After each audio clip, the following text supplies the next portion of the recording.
Oke, jadi ini kebakaran di daerah Ketinggian, Sumatera Barat, Kecamatan Harau, Kabupaten 50 kota. Jadi masih belum tahu penyebabnya.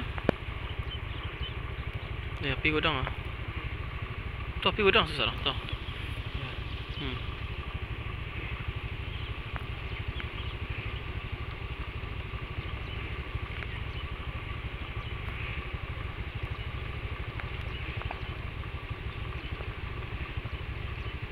Sampai reti dia. Reti tu. Apa tu? Situ parah sana. Tuh, kapi ko tuh. Ini dari bawah. Turun ke lahan di mana? Pergi ke lahan dia.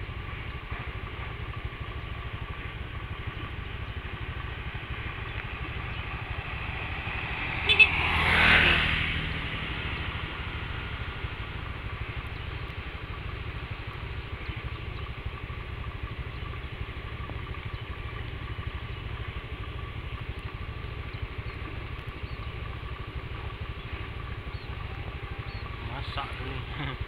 Dur, berapa kebakaran dua? Iya lah. Tu cik reti tu nak dah. Tu anggu.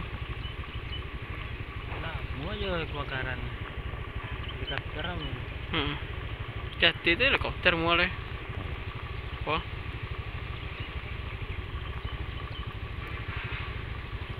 Langui ya.